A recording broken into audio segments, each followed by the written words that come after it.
আসসালামু আলাইকুম প্রিয় ইউটিউব বন্ধুরা, কেমন আছেন?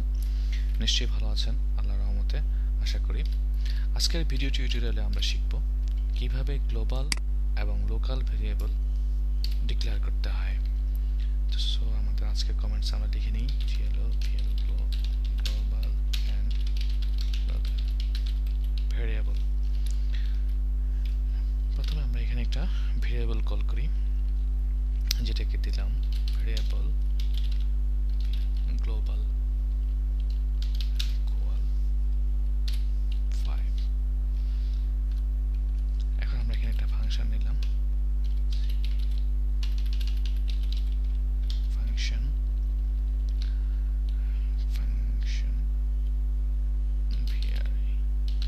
Variable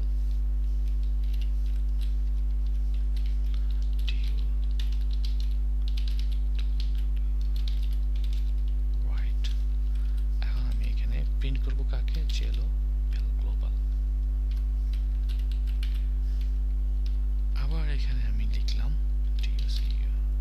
document write glo global। এখানে আমি আবার লিখলাম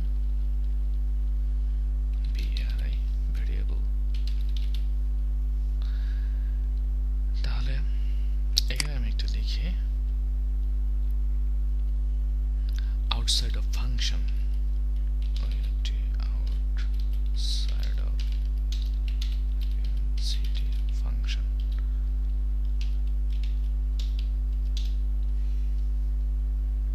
plus global। কন্ট্রোল সেভ দিই এবং আমরা ব্রাউজারে রান করি।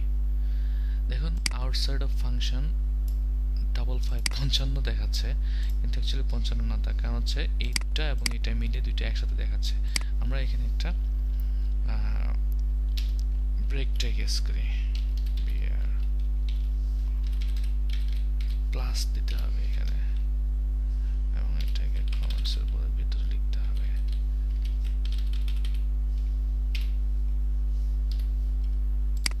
সেভ দিই এবং রান করে দেখি। দেখুন আউটসাইড অফ ফাংশন 5 এবং নিচে যে আমরা ভেরিয়েবল ডিক্লেয়ার করেছি সেখানেও 5কে দেখাচ্ছে।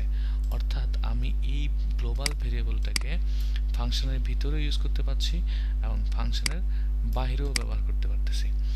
কিন্তু এখন যদি এরকম হয় যে আমি এই গ্লোবাল ভেরিয়েবলের ভেরিয়েবলের ফাংশনের ভিতরে আমি আরেকটা ভেরিয়েবল ডিক্লেয়ার করলাম, ভেরিয়েবল পিআরআই ভিএটি প্রাইভেট না দিয়ে লোকাল দিই,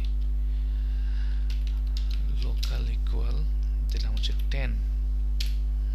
এখন আমি এখানে গ্লোবালের জায়গায় এখানে লোকাল দিয়ে দিলাম, আর এখানে ডকুমেন্ট রাইট যেটা আমি দিয়েছি সেটার মধ্যে আমি গ্লোবালের জায়গায় লোকাল দিয়ে দিলাম। ঠিক আছে, এখন আমরা দেখি যে ডকুমেন্ট আউটসাইড অফ ফাংশনের যে আমরা লোকাল ভেরিয়েবলকে কল করেছি সেটা কাজ করছে কিনা, এবং ভেরিয়েবলের ভিতরে যে আমরা লোকাল ভেরিয়েবল কল করেছি সেটা কাজ করছে না। আমরা সেভ দিই, ব্রাউজারে রিফ্রেশ করি, কিছুই আসলো না। কারণ কি? কারণ হচ্ছে এইটাতে তো কিছুই প্রিন্ট হবে না, কারণ হচ্ছে ভেরিয়েবলটা আমরা লোকালে প্রিন্ট করে লোকাল দিয়েছি, কিন্তু এই ভেরিয়েবলটা তো আসার কথা। Variable local document dot right hello local variable. ঠিক আছে, আমরা একবার সেভ দিয়ে নিই, বেশি কোথাও ভুল করেছি, রিফ্রেশ করি। হ্যালো বাংলাদেশ আসছে না। আমরা variable local 10 local equal variable local equal 10 document dot right local. এখানে যদি আমি সে জায়গায় আমি লোকাল গ্লোবাল দিয়েছি, global save refresh. Outside of function 5 এবং পরবর্তী এখন দুইটি দেখাচ্ছে, তাহলে আমি ভুল কোথায় করেছি? ভুলটা যদি আমরা এটাকে নিচে দিই, আমরা রিফ্রেশ করি 10 5। এখন আমি যদি এটাকে গ্লোবাল নাম দিয়ে লোকাল দিই, এখন দেখেন শুধু 10 দেখাচ্ছে। আপনারা দেখতে পাচ্ছেন এখানে শুধুমাত্র আমরা প্রথম যে ভেরিয়েবলটাকে ফাংশনের ভিতরে যে ভেরিয়েবলটা কল করেছি লোকাল, সেটাকে যখন আমি ভেরিয়েবল দিয়ে কল করেছি সেটা দেখাচ্ছে, কিন্তু ডকুমেন্ট টু রাইটের মধ্যে যে আমি লোকাল দিয়েছি সেটা কিন্তু দেখাচ্ছে না। তার কারণ হচ্ছে উক্ত ভেরিয়েবলটুকু, অর্থাৎ এই ফাংশনের ভিতরে যে ভেরিয়েবলটুকু আছে সেটা হচ্ছে লোকাল ভেরিয়েবল। এই লোকাল ভেরিয়েবলটা শুধুমাত্র ফাংশনের ভিতরেই আমি কল করতে পারবো, ফাংশনের ভিতরেই আমি ব্যবহার করতে পারবো। আর এই গ্লোবাল ভেরিয়েবলটুকু এই ফাংশনের ভিতরে ব্যবহার করতে পারবো, এবং ফাংশনের বাইরেও আমি অন্যান্য ফাংশনে আমি ব্যবহার করতে পারবো। আমি যদি এখানে আরেকটা ফাংশন নিই,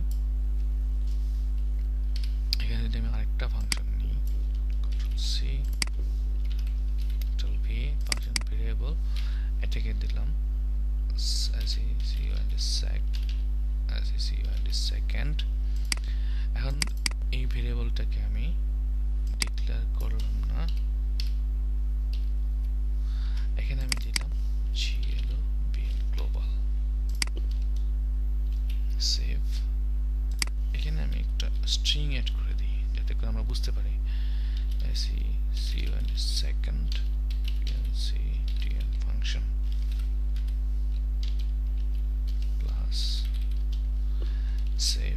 এখন আমরা second ফাংশনকে কল করি।